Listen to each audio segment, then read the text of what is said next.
Segunda Timoteo capítulo 3, versículo 10 al 15. ¿Lo entienden, hermanos? Pues siempre estamos texto por texto, ¿verdad?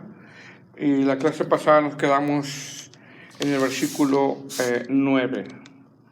Entonces vamos a leer del versículo 10 al 15. ¿Estamos ahí? Dice: pero tú has seguido mi doctrina, conducta, propósito, fe, longanimidad, amor, paciencia, persecuciones, padecimientos como los que me sobrevinieron en Antioquía, en Iconio, en Listra, persecuciones que he sufrido y de todas me ha librado el Señor.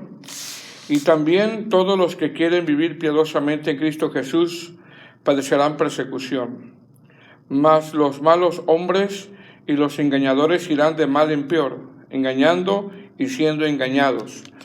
Pero persiste tú en lo que has aprendido y te persuadiste, sabiendo de quién has aprendido, y que desde la niñez has sabido las sagradas escrituras, las cuales te pueden hacer sabio para la salvación por la fe que es en Cristo Jesús.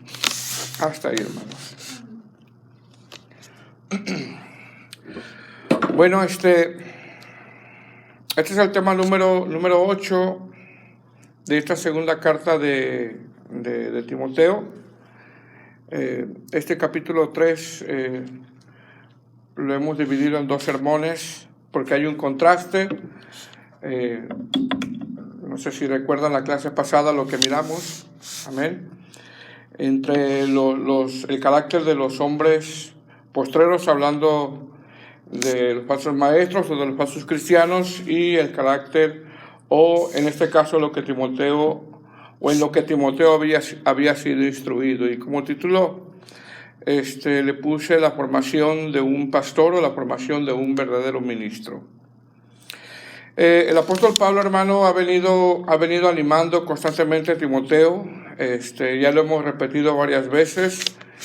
En ese ánimo que le ha estado dando el apóstol Pablo a Timoteo, le ha dejado saber con varias analogías lo que es un cristiano, lo que es un ministro. Porque tenemos que entender que de una manera u otra, hermano, los desánimos se van a presentar en la vida de alguien, aunque seas pastor o seas un congregante. De una manera se van a presentar, y aquí nos enseña la palabra del Señor la mejor manera como uno tiene que afrontarlas. Entonces Pablo ha usado siete analogías de lo que es un ministro, en el caso de Timoteo, un joven pastor, pero también en el caso de un cristiano, ¿verdad? De un cristiano que llega el momento que se desanima, y esas analogías son aplicables para todos. Ha usado la de un soldado. Cuando un soldado va a la guerra, pues sabe que va a sufrir, ¿ok? Y esto habla de padecimientos. Un cristiano, un pastor, pues va a tener padecimientos. En el caso de lo que estaba pasando Timoteo era un desánimo. Le habla sobre un atleta, y cuando habla de un atleta está hablando de reglas, pero también está hablando de disciplina. Un pastor tiene que ser disciplinado en la encomienda que el Señor le ha dado, pero también un cristiano, un congregante tiene que ser disciplinado también. Le habla de un labrador, y esto tiene que ver con que un labrador, pues la labor del campo es una labor muy ardua. Pienso que es una labor muy ardua, pero también tiene que ver con un trabajo arduo y con tener una espera, con tener paciencia. No solamente es trabajar como labrador, sino ahora esperar. Le he hablado en esa analogía también de un obrero, y esto habla de que un obrero es llamado a usar bien las herramientas, en este caso la palabra de verdad. Y número 5, le he hablado sobre un vaso útil, y bueno, a eso somos llamados todos nosotros, a ser vasos útiles. Ahora, en este capítulo 3, nosotros vemos un contraste muy claro en todo el capítulo 3. ¿Por qué? Porque en este capítulo 3, del verso 1 al verso 9, ese tema ya lo pusimos la clase pasada, Pablo habla sobre el carácter de los hombres de los postreros días. Claramente especifica el carácter de estos falsos cristianos o de estos falsos maestros, que tienen el propósito, como dice ahí, ¿verdad? Vendrán tiempos peligrosos. La palabra peligroso tiene que ver con devorar, tiene que ver con destruir en el texto original. Entonces, esta característica de estos falsos maestros tiene las características o tienen el propósito de devorar, de destruir. ¿Quiénes son? Pues ya lo leímos la clase pasada, ya lo expusimos la clase pasada, que son hombres amadores de sí mismos, son hombres ávaros, vanagloriosos, blasfemos, infatuados, amadores de los deleites más que de Dios, y estarán dentro de la iglesia, porque dice Pablo que tendrán una apariencia. O sea, se verán como que de verdad son, pero no lo son. Tendrán apariencia de piedad, pero negarán la eficacia de ella. Es decir, cuando habla de que negarán la eficacia de ella, esto habla de que estos hombres que tienen apariencia nada más, pues no edifican, realmente no edifican, no predican. Lo que enseñan, es más, destruyen. Lo que enseñan destruyen, lo que enseñan dañan la fe de los congregantes. A eso se está refiriendo el apóstol Pablo. Pablo, cuando hace mención de ellos, en el verso 8 del capítulo 3 de la segunda carta de Timoteo, dice: de la manera que Janes y Jambres, que resistieron a Moisés, así también estos resistan a la verdad, hombres corruptos de entendimiento, réprobos en cuanto a la fe. Es decir, Pablo expone que las mismas características de estos hombres que se van a manifestar en los postreros días, que hay mucho en la iglesia de hoy, hermano, son muy similares o tienen las mismas características a Janes y Jambres. Por eso lo menciona. ¿Quiénes fueron Janes y Jambres? Janes y Jambres, pues, son aquellos hechiceros que con sus magias le estaban resistiendo a Moisés. Mire cómo Pablo los compara, como aquellos hechiceros que se enfrentaron a Moisés cuando Moisés iba delante de Faraón a querer librar el pueblo de Israel. Bueno, en esa comparación, Pablo les pone a Timoteo que estos hombres, estos falsos maestros de los postreros días, que no solamente abundaban en el tiempo de Pablo, sino abundan en el tiempo de hoy, tienen las mismas características de Janes y Jambres. Y eso lo vimos en la clase pasada, cómo en la iglesia se ha llenado de adivinos. Amén, hermanos. De adivinos que están predicando y se pueden adivinar, ¿verdad? Que aquí tal persona tiene un dolor en la espalda, o tal persona tiene un dolor en el pie derecho, y la gente, pues, en su querer que Dios los sane, pues levantan la mano y piensan que son ellos, ¿verdad? Pero realmente están adivinando.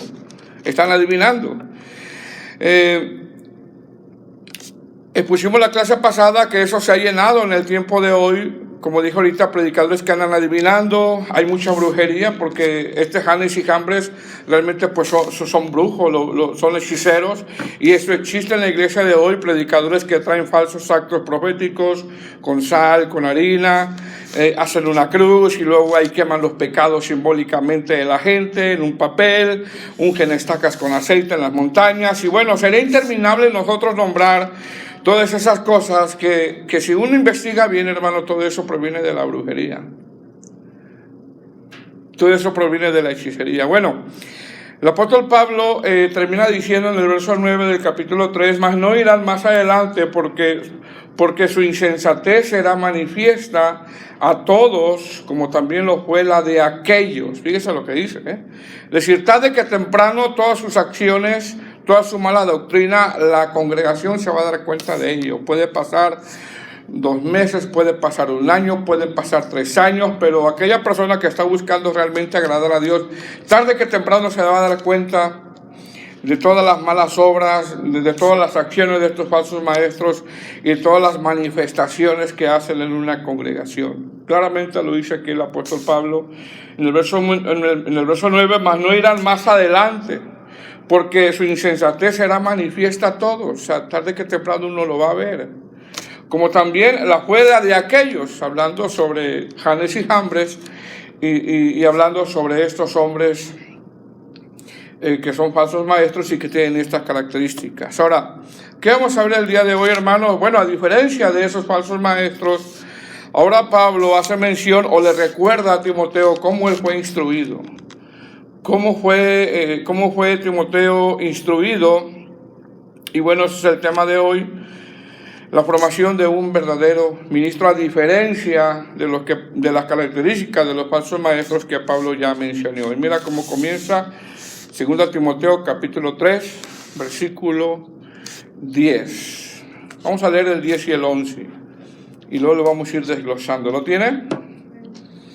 Dice: pero tú has seguido mi doctrina, conducta, propósito, fe, longanimidad, amor, paciencia, persecuciones, padecimientos como los que me sobrevinieron en Antioquía, en Iconio, en Listra, persecuciones que he sufrido, y dice, y de todas me ha librado el Señor. Fíjese lo que dice, de todas me ha librado el Señor. Ahora, Pablo, hermano, comienza a nombrar esa formación ministerial, ese entrenamiento ministerial que Timoteo recibió en un momento dado.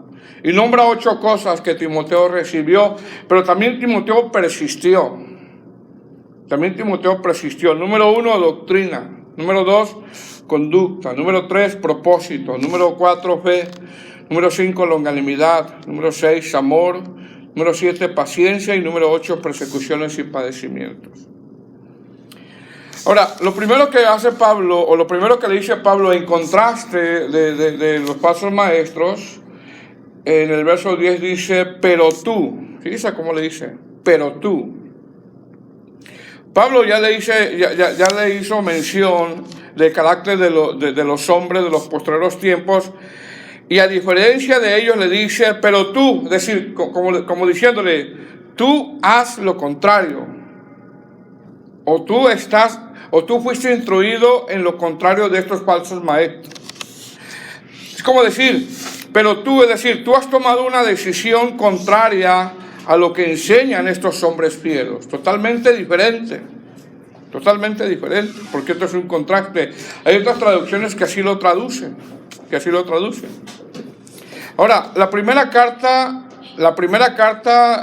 de Timoteo, en el capítulo 3, ya le dejó saber el carácter de aquellos que tienen el deseo de presidir una congregación, a diferencia del carácter del capítulo 3 de la segunda carta. Es decir, nosotros vamos a ver un contraste bien opuesto, hermano, muy opuesto. Vemos 2 tipos de ministros muy diferentes. ¿Por qué? Porque mientras en el capítulo 3 de la primera carta vemos a un ministro que quiere glorificar a Dios, en la segunda carta del capítulo 3, del verso 1 al verso 9, vemos falsos maestros que quieren ser glorificados ellos. Son ministros comparados con Janes y Jambres, los falsos ministros que se oponen a la verdad, que buscan vanagloria, ministros ávaros, ministros que se aman a sí mismos y que tienen apariencia de piedad. Usted va a ver una diferencia muy notoria entre estos dos. Pero ¿qué le dice Pablo a Timoteo? Pero tú, en este verso 10. Pero tú, es decir, hay un contraste ahí. Pero tú has seguido, ¿qué, hermanos? Lo primero que dice ahí en el verso 10. Has seguido mi doctrina. Estamos en 2 Timoteo, capítulo 3, versículo 10. Pero tú has seguido mi doctrina. Ahora, esta palabra seguido, hermano, tiene que ver con que respondiste al llamado en querer ser instruido. Te interesó la doctrina, la seguiste de cerca, atendiste, persististe. Es decir, a pesar de tu llamado a la salvación y al pastorado, tú, Timoteo, quisiste ser instruido, y un pastor pues tiene que anhelar ser capacitado también. Aparte de lo más primordial para un pastor es el llamado que le hace Dios, pero también tiene que anhelar ser capacitado. Fíjese bien, un predicador de sana doctrina muy acertadamente dice, es muy peligroso entrar en el ministerio, ya que si alguien entra al ministerio y predica un evangelio diferente, se convierte en un ¿qué? Anatema. Fíjese bien, qué peligroso es entonces. ¿Qué quiere decir esto? Esto quiere decir que la importancia de la capacitación ministerial, en el caso que recibió Timoteo, eso le iba a ayudar a él a cumplir fielmente la labor encomendada. Entonces lo primero que dice es, pero tú has seguido mi doctrina. La palabra doctrina en griego es didasco, que significa enseñanza, instrucción, atender. Ahora, si algo tenía celo Pablo, es una de las características de él, hermano, es que en todas las cartas él tiene mucho celo en la doctrina. Usted va a leer la carta de los Romanos, la carta de los Efesios, la carta de los Corintios, tiene mucho celo en la doctrina. Ayer yo mirando un post en Facebook, de una manera muy desafortunada, hermano, yo miré un post que decía, fíjese, este post así decía, un verdadero predicador no necesita teología. Fíjese que lo que dice ese post. Un verdadero predicador no necesita teología, lo que necesita es ser lleno del Espíritu Santo. Y la gente, amén, amén, amén, amén. Bueno, hasta cierto punto en ese juego de palabras podríamos decir amén, ¿no? Pues sí necesitamos la llenura del Espíritu Santo. Mas sin embargo, lo que está diciendo ese post, que no necesitas aprender teología, y eso es un error para un pastor. ¿Por qué? Porque la teología nos lleva al estudio de las doctrinas bíblicas de una manera muy organizada. Por medio de la teología conocemos, por ejemplo, los atributos de Dios, el carácter de Dios, la obra del Espíritu Santo, la obra de Cristo. La teología nos ayuda a cómo interpretar de una manera correcta los textos. Por ejemplo, la Biblia, hermano, nos habla de una forma literal, ¿ok? Nos habla en parábolas, nos habla en analogías, hay figuras, hay hebraísmos, hay modismos, hay eufemismos, encontramos preguntas retóricas. Pablo de repente usa el sarcasmo. Entonces, ¿cómo yo me voy a dar cuenta a la hora de leer en qué momento yo me estoy encontrando con un hebraísmo? Necesito aprender teología. La teología sistemática, por ejemplo, nos enseña teología, cristología, neumatología, angelología, martiología, soteriología, eclesiología, escatología, etc. Todo eso. El pastor necesita aprender todo eso. Entonces, necesitamos aprender. Amén. Dice el hermano, ¿qué dijo el pastor? Entonces, lo primero que le dice Pablo a Timoteo, a diferencia de estos hombres del capítulo 3, del verso 1 al 9, es: pero tú, Timoteo, al contrario, tú has seguido mi doctrina, es decir, fuiste instruido en la doctrina. Repito, para un cristiano y más para un pastor es fundamental la doctrina. ¿Por qué o para qué? Para saber usar bien la palabra de verdad, como un obrero que hace un buen corte. O sea, que no se desvía, ¿no? Como cuando alguien usa la herramienta o un serrucho eléctrico y va cortando y de repente alguien dice, ya te fuiste chueco. Esa pieza ya no sirvió. O los que hacen tallo, el hermano Miguel que hace tallo, de repente si está cortando un pedazo de tallo y se va chueco, pues ya no le va a servir quizá esa pieza. Lo mismo, Pablo hace esa referencia, que habla de un corte derecho en el sentido de no te desvíes. No tuerzas el texto, no tuerzas la enseñanza. Entonces, dice el verso 10, pero tú has seguido mi doctrina. ¿Qué sigue diciendo? En el verso 10, conducta. Ahora, mire bien, hermano, Timoteo no se limitó solo a aprender doctrina, sino también el resultado de la doctrina. No solamente saber doctrina, sino el resultado de la doctrina. Y el resultado de la doctrina que le impartió Pablo fue una buena conducta. Es decir, Timoteo no se limitó a recibir la doctrina, sino que vio el modo de cómo Pablo se conducía. No solamente es impartir doctrina, sino es cómo vives. ¿Cómo vivo? ¿Cuál es el resultado de lo que predico, de lo que estoy recibiendo? Esto nos enseña, hermano, que si tú y yo hemos recibido una sana doctrina, esa sana doctrina nos tendría que llevar a tener que, hermano, una sana conducta. Nos tendría que llevar a tener una sana conducta. Una conducta que glorifica a Dios, una conducta que nos lleve más a la búsqueda de la santificación, una conducta que nos lleve a andar como es digno del Señor. Le dice, pero tú has seguido mi doctrina, mi conducta. ¿Okay? Tenemos que recordar la conducta de los hombres que nombra Pablo del verso 1 al verso 9 del capítulo 3. Amén. Una diferencia muy grande. Hermano, Cuando uno ve, fíjese bien, cuando uno ve personas que se vanaglorían, cuando usted ve a personas que se vanaglorían, que se jactan, que alardan cómo Dios los usa, no, es que a mí Dios me usa y yo cuando oro, o alardan de sus logros, o hablan de dinero constantemente, o dicen, no, ora de esta manera, y desde ahí tú te das cuenta que tienen mala doctrina. De que tienen mala doctrina. ¿Por qué? Porque la sana doctrina, hermano, jamás hará que alguien se vanaglorie. Jamás.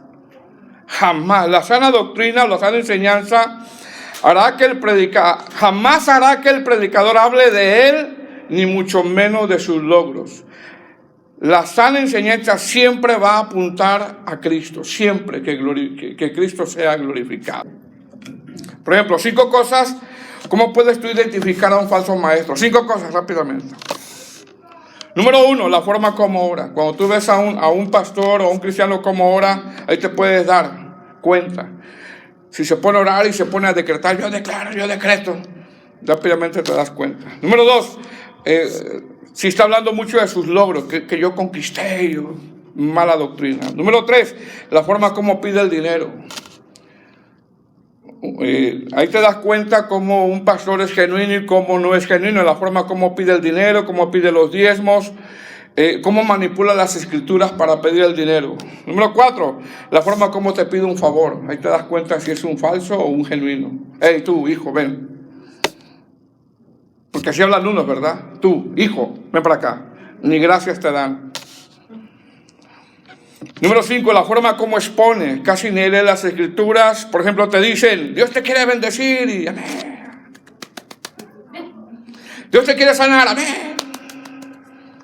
Dios quiere resolver un problema tuyo, amén. Ahora, Dios te quiere bendecir, sí. Dios te quiere sanar, sí. Dios te puede sacar de un problema, sí. Pero ¿qué tal si Dios te está probando? Y permitió que entraras a esa situación por una mala decisión tuya, para que dejes algún pecado. ¿Qué tal? Esa es la otra parte que no dicen. ¿Ven? Ahora, 5 cosas cómo puedes identificar a un cristiano que está expuesto a los falsos maestros. ¿Está listo, hermano? 5 cosas cómo puedes identificar a un cristiano que está expuesto a los falsos maestros. Número 1, casi no lee la Biblia. Número 2, no ora. Número 3, es inconstante. Número 4, cree que por lo que aporta financieramente le tiene que ir bien. Y número 5, no dice nada o defiende a los falsos maestros. Te dicen, déjate de criticón, hermano. Déjalo a él. Por ejemplo, uno le pregunta, oye, hermano, ¿y usted qué piensa de ese predicador? ¿No? Fulano de tal. Y le dice a alguien, pues, que es un lobote, y tiene unos dientotes así para devorar, y tiene una colota y unas orejotas. Y le dices tú, míralo. Y te dice, no, es un siervazo de Dios, te dice. ¿Qué pasa con este cristiano? Estás puesto a ser presa de esos falsos maestros que Pablo mencionó del versículo 1 al versículo 9. Gente que se vanagloría. Amén. Hombres ávaros, hombres amadores de sí mismos, soberbios, blasfemos. Entonces, ¿qué le está diciendo Pablo a Timoteo? Le está diciendo, pero tú has seguido mi doctrina, mi conducta. Es decir, has visto el resultado de la enseñanza. Dice bien, has visto el resultado de la sana doctrina. Has visto una forma de vida que glorifica a Dios. Dice que tremendo. Sin embargo, esta palabra conducta también tiene que ver, fíjese bien, hermano, esta palabra conducta también tiene que ver con, has visto la obra de Cristo que ha producido en mi vida. Es decir, la clase de vida que el Evangelio produce es buscar la santificación. La obra de Cristo. ¿Qué está diciendo Pablo? Lo que está diciendo es que la doctrina que recibió Timoteo, en Pablo miró la conducta. Miró la conducta. Es Es decir, cuando Pablo dice, tú has seguido mi doctrina, mi conducta, Pablo le está diciendo, no solamente recibiste la enseñanza, sino viste en mí, hablando Pablo, viste en mí una conducta que reflejaba la doctrina que yo te impartí. En otras palabras, le está diciendo, tú me conoces, tú has visto mi testimonio, has mirado cómo es mi vivir día a día, día a día, día a día. Sigue diciendo, verso 10, pero tú has seguido mi doctrina, conducta, propósito. Amén. ¿Qué significa la palabra propósito? La palabra propósito en griego, hermano, es prodesis, que quiere decir proponerse, determinarse a cumplir el llamado, el ministerio encomendado, no abandonar la encomienda, cumplir con un encargo prolongado hasta que el Señor venga o diga el Señor no más, es tiempo de tu partida. Es decir, esto habla de una determinación, hermano, de cumplir la encomienda a pesar de todos los obstáculos que se le presentaron. Esto habla de estar dispuesto, habla de haber pasado innumerables acontecimientos desagradables, pero ¿sabe qué? Hay una meta que cumplir, hay una tarea que acabar. Le dice, pero tú viste, no solamente mi doctrina, sino viste mi conducta, propósito. A pesar de los obstáculos hay una meta. Hay una encomienda que terminar. Hay una encomienda que no la tenemos que abandonar. Y hay una encomienda que el Señor nos ha dado a todos nosotros, hermanos. Que no tenemos que abandonar. Amén. Estoy diciendo fe. Que se traduce como fidelidad, confianza. Es decir, Timoteo miró cómo Pablo ante circunstancias difíciles tenía confianza. Y no solamente tenía confianza, sino que tenía fidelidad. Seguía siendo fiel al ministerio. Eso lo vio. ¿Qué vio? Vio confianza en Dios. No solamente confianza, sino fidelidad. Amén. Dios quiere fidelidad de nosotros, hermano. Dios quiere fidelidad. Quiere confianza. Sigue diciendo longanimidad. Dice, pero tú has seguido mi longanimidad. Es decir, Timoteo miró que dentro del testimonio de Pablo tenía que, hermanos, tenía que longanimidad, resultado de la obra de Cristo en la vida de él, resultado de la doctrina. ¿Qué significa longanimidad? ¿Qué significa, hermanos? ¿Qué? Extiende su misericordia. Se extiende, extiende, significa largura de espíritu, temperamento largo, temperamento largo, en el caso de uno, ¿verdad? En el caso de Dios es una extensión de la misericordia de Dios. En el caso de uno, un temperamento largo, es decir, tienes padecimientos, pues tienes un dominio, ¿qué? Largo. No fácilmente te enciendes, te enojas, pasas situaciones difíciles, pero sigues amando la obra, sigues amando las almas. Ahora, también la palabra longanimidad, hermanos, fíjense bien, O sea, Timoteo vio en Pablo longanimidad, que tenía. También se traduce como una paciencia, como un amor a las almas a pesar de todo lo que él vivió, un amor a la obra a pesar de todo lo que él vivió. Bueno, Timoteo lo vio en Pablo, vio confianza, vio longanimidad. Sin embargo, también esta palabra longanimidad viene de la palabra griega o de un variante del griego que es lenidad, que significa, fíjese bien hermano, significa lento para dar leñazos. Lento para dar azotes.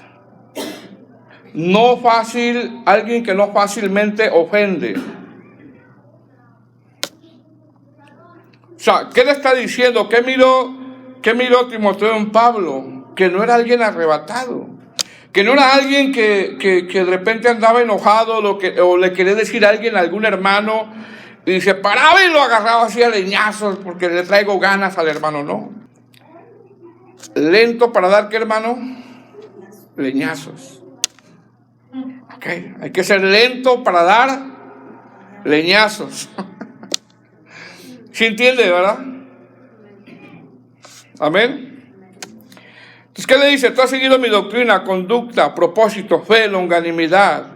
Si Timoteo ha mirado que a la Grey Pablo la ha tratado con mucha paciencia.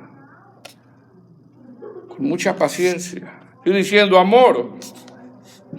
Es el amor ágape, el amor de Dios. Amor, dice verso 10, pero tú has seguido mi doctrina, conducta, propósito, fe, longanimidad, amor, paciencia, que también tiene que ver con la longanimidad, pero ahí también tiene que ver con aguante ante circunstancias difíciles y perseverar. Porque a veces, hermano, pasas circunstancias difíciles y estás aguantando. Y en ese aguante no respondes de la misma manera. En ese aguante tienes que tener, ¿qué? Temperamento, ¿qué? Largo. Tienes que tener, ¿qué? Longanimidad. Tienes que tener, ¿qué? Amor. Tienes que tener, ¿qué? Confianza. Tienes que seguir siendo fiel al Señor. Todo eso viene de la doctrina. El resultado de la sana enseñanza. Amén, hermanos. ¿Qué más nombra Pablo? Verso 11.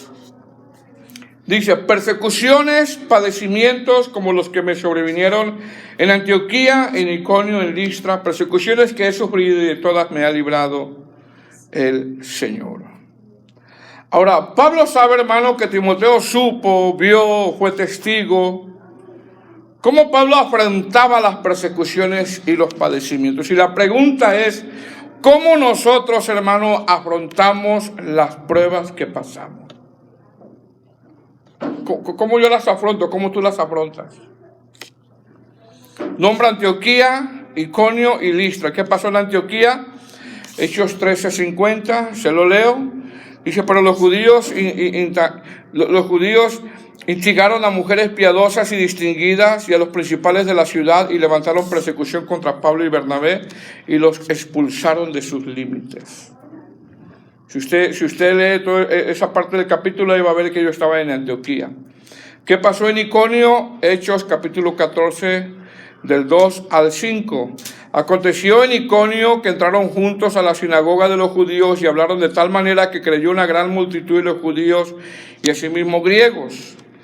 Mas los judíos que no creían excitaron y corrompieron los ánimos de los gentiles contra los hermanos. ¿Qué pasó en Listra? Hechos 14:19. Entonces vinieron unos judíos de Antioquía y de Iconio que persuadieron a la multitud y habiendo apedreado a Pablo, le arrastraron fuera de la ciudad pensando que estaba muerto.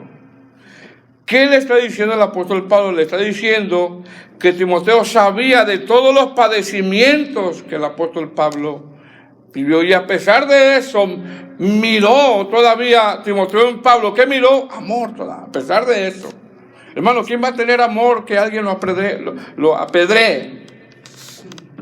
O paciencia, o longanimidad. Que alguien venga y lo apedree o le cause muchos problemas. Verso 12. Dice, y también todos los que quieren vivir piadosamente en Cristo Jesús padecerán, ¿qué? Persecución. ¿Qué le está diciendo Pablo a Timoteo? Le está diciendo que Timoteo sabía de todos los padecimientos que vivió el apóstol y le está diciendo, yo no voy a ser el único, ni tú vas a ser el único que va a padecer, sino a todos, incluyéndole a nosotros, hermano, los que quieren vivir piadosamente. Eso nos incluye a nosotros. Por eso dice el verso 2, y también todos los que quieren vivir piadosamente en Cristo Jesús, ¿qué, hermanos? Padecerán, ¿qué?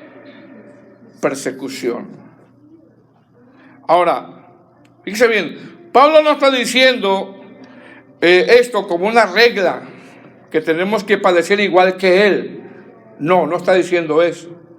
Que también tienes que ser apedreado. Bueno, tenemos que estar dispuestos a eso, pero no es una regla. Entonces, ¿cómo se aplica esto para nosotros? Aunque en el Medio Oriente hay persecución, ¿verdad? ¿Cómo se aplica esto para nosotros? Bueno, padecer por Cristo Jesús, o como dice el verso 12, y también todos los que quieren vivir piadosamente en Cristo Jesús padecerán persecución. Esto se aplica a nosotros como, ¿estás sirviendo a Cristo? Amén. Bueno, servir a Cristo te va a llevar a un grado de sufrimiento, quizá no como el de Pablo, pero ¿sabes qué, hermano? Te va a llevar a un grado de sufrimiento. Vas a sufrir, vas a tener oposiciones, fuertes oposiciones. De una manera u otra vas a tener, quizás no el grado de Pablo, del sufrimiento de Pablo, aunque tenemos que estar dispuestos a ser apedreados, ¿verdad? ¿Cuántos dicen amén?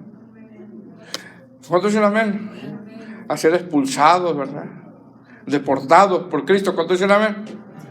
A ser perseguidos por los mormones. ¿Cuántos dicen amén?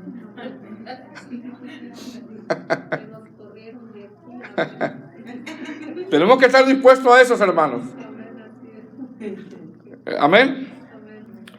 Mas sin embargo, no es una regla como decir Pablo, tienes que pasar por esto forzosamente. No. Lo que está diciendo es que si sirves a Cristo, vas a llevar un grado de sufrimiento. Vas a sufrir. De una manera, vas a sufrir. Quizás no como Pablo, pero vas a sufrir. Y ese sufrimiento puede ser una oposición muy fuerte que tú vivas. Y estás padeciendo. Y estás padeciendo y estás padeciendo. Puede ser oposición en el trabajo, puede ser oposición en tu casa, puede ser, no sé, oposición